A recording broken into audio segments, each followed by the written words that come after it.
بل حتى إن هناك جار لي يسكن بالقرب مني وهو يهودي، وهو يسكن هنا قبل حتى أن أولد أنا.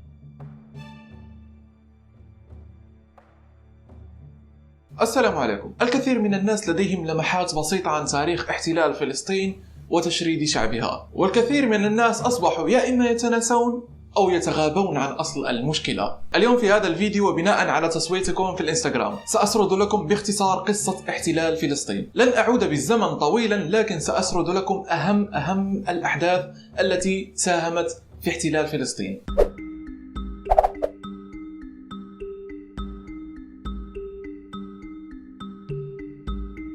سنة 1900 كان غالبية سكان فلسطين أي 86% من المسلمين، وكانت نسبة 14% من المسيحيين، ونسبة 5% من اليهود. ولمئات السنين لم يكن هناك أي نزاع أو صراع بين جميع هذه الطوائف وهذه الأعراق وهذه الديانات، فكانت فلسطين أرض التعايش السلمي بين الجميع. سنة 1896 ألف الصحفي اليهودي هيرتزل زعيم الصهيونية كتاب يدعو فيه لإنشاء وطن قومي يجمع فيه جميع اليهود من الشتات، واقترح يا إما الأرجنتين يا إما فلسطين. عندها أقيمت مؤتمرات يهودية لجمع التبرعات لدعم الصهيونية، وفعلا تم الخروج باتفاق للهجرة المنظمة من جميع بقاع العالم، من أوروبا وروسيا ومن جميع بقاع الشتات إلى فلسطين. قال ثيودور هيرتزل في المؤتمر الأول للصهيونية سنة 1897، وهذا المؤتمر كان في مدينة بازل بسويسرا. قال بالحرف الواحد: إننا سنذهب إلى تلك البلاد ونقوم بتعميرها، فهي خالية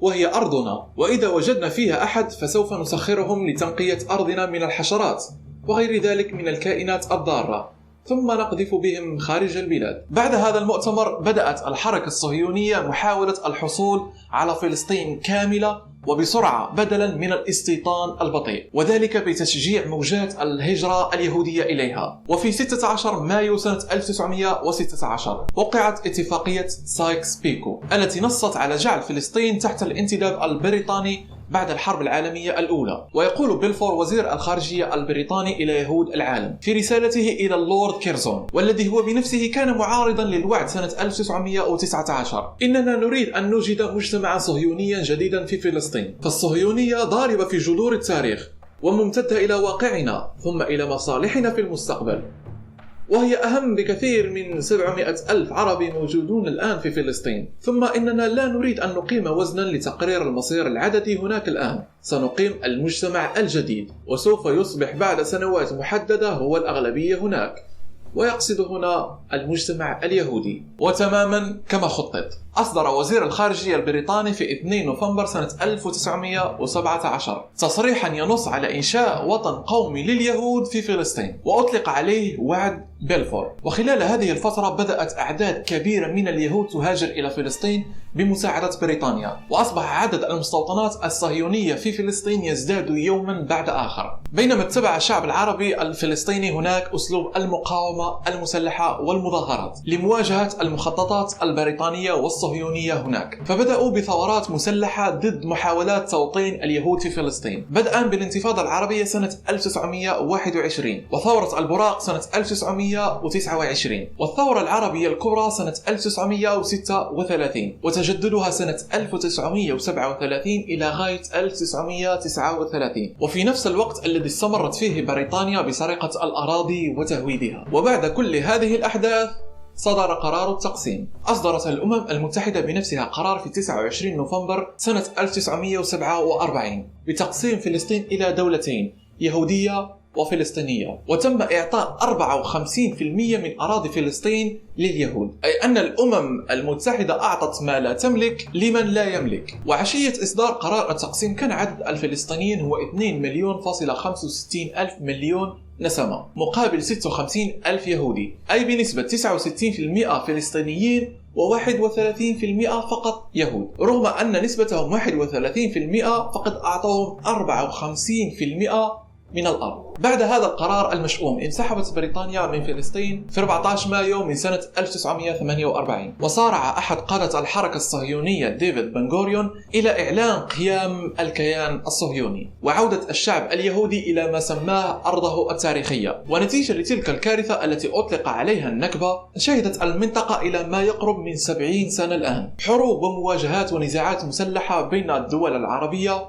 والكيان الصهيوني، ونزوح آلاف الفلسطينيين إلى الضفة الغربية وقطاع غزة، وأيضا إلى الدول العربية المجاورة. بعد ساعات من إعلان قيام هذا الكيان، دخلت جيوش من مصر والأردن وسوريا ولبنان والعراق إلى فلسطين للانضمام إلى الفدائيين المقاومين هناك، الذين كانوا يحاربون القوات الصهيونية منذ نوفمبر سنة 1947. وانتهت تلك الحرب بهزيمة الجيوش العربية، وتم توقيع اتفاقيات هدنة مرتبة من قبل الأمم المتحدة بين الكيان الصهيوني ومصر ولبنان والأردن وسوريا. انتهت هذه الحرب بسيطرة الكيان الصهيوني على 77.4% من كافة أراضي فلسطين. وأدى قيام هذا الكيان والمذابح والمجازر التي ارتكبها في حق الفلسطينيين إلى إحداث حركة نزوح ضخمة أبقت على 160 ألف فلسطيني فقط، وبقوا في الأراضي المحتلة عام 48، وهذا كان مقابل أكثر من 1,000,000 يهودي. وخلال الأشهر الستة التي تلت إعلان قيام الكيان الصهيوني، هاجر أكثر من 100 ألف يهودي إلى فلسطين، ولم يبقى من فلسطين في أعقاب حرب 48 إلا قطاع غزة والضفة الغربية. وأجبر الشعب العربي الفلسطيني على مغادرة أرضه التي عاش فيها لآلاف السنين، وسكن فيها أناس جاءوا من بقاع العالم أخذوها بالدم والنار والحرب والاضطهاد والمذابح. فكما طبق عليهم الهولوكوست في أوروبا، جاءوا إلى فلسطين وطبقوا هولوكوست جديد على شعب فلسطيني أعزل. في نوفمبر عام 1956 شارك الكيان الصهيوني في عدوان ثلاثي ضم بريطانيا وفرنسا. مش فرنسا دولة حقوق إنسان وقوانين وحريات؟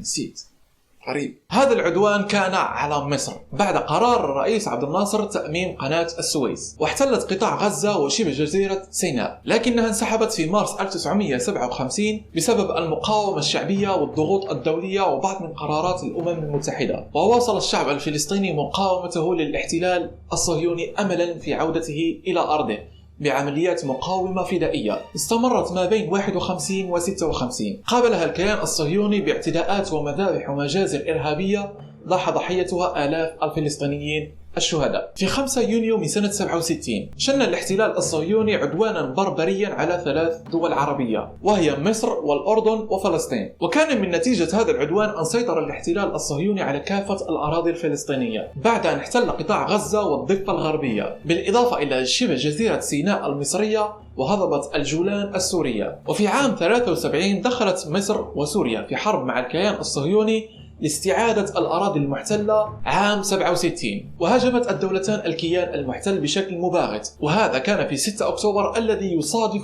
يوم عيد الغفران عند اليهود. وتمكن الجيش المصري الباسل من عبور قناة السويس وهزيمة الكيان المحتل. خلال تلك الفترة تواصلت مقاومة الشعب الفلسطيني للاحتلال الصهيوني، واستمرت المقاومة وسقط الآلاف من الشهداء أيضا. وفي 9 ديسمبر من عام 1987 بدأت الانتفاضة الفلسطينية الأولى في غزة، واستشهد في هذه الانتفاضة المباركة حوالي 1300 فلسطيني. وفي 28 ديسمبر من عام 2000 انطلقت الانتفاضة الثانية بعد أن وطأت ودنست أقدام رئيس الوزراء الكيان الصهيوني السابق أريل شارون المسجد الأقصى الشريف، مدعيا ممارسة حق من حقوقه كمواطن إسرائيلي. ارتكب الكيان الصهيوني عدة جرائم ومذابح ومجازر في حق الشعب الفلسطيني، من أبرزها مذبحة دير ياسين ومذبحة اللد ومجزرة خان يونس ومذبحة جنين والصبرة وشتيلة. والمجازر الإرهابية لا تتوقف وما زالت لا تتوقف. إذا سألت أي أوروبي أو أي بريطاني بالتحديد، كون بريطانيا هي المساهم الرئيسي في السرطان الذي وجد في هذه الأرض عندما كان هتلر يحاول احتلال أرضكم، هل قاومتم بالسلاح والحرب على هجمات هتلر أم طالبتم بالأرض مقابل السلام؟ طبعا سيقول لك لا، قاتلنا، قاومنا، هذه أرضنا، بريطانيا ملك لنا، لن نسمح لهتلر بأن يأخذها.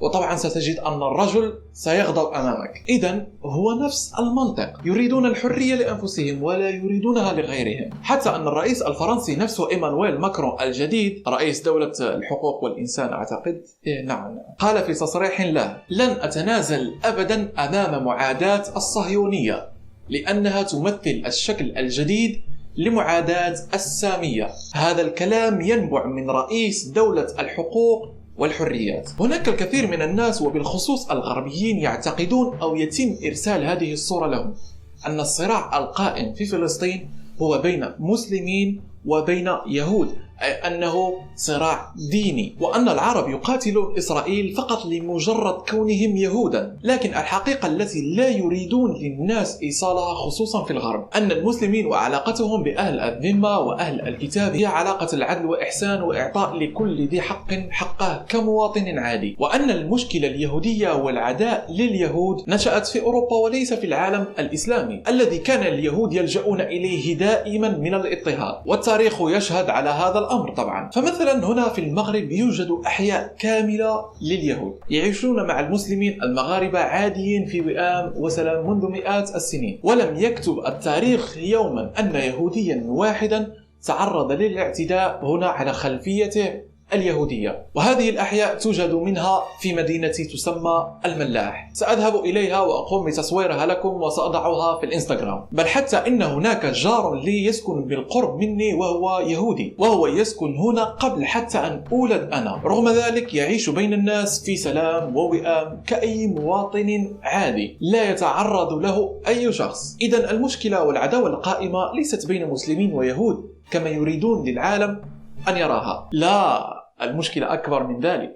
المشكلة أن هناك لصوص جاءوا إلى أرض فلسطين، أتوا إلى دولة كان سكانها وشعبها يعيشون في وئام وسلام وطمأنينة، فأخذوا أرضهم بالقوة والحديد والنار. كل الحروب والصراعات والمشاكل التي بدأت في منطقة الشرق الأوسط بدأت في اليوم الذي تم زرع هذا السرطان فيه. ربما ستنتهي هذه المشاكل أيضا عندما نستأصل هذا السرطان من هناك.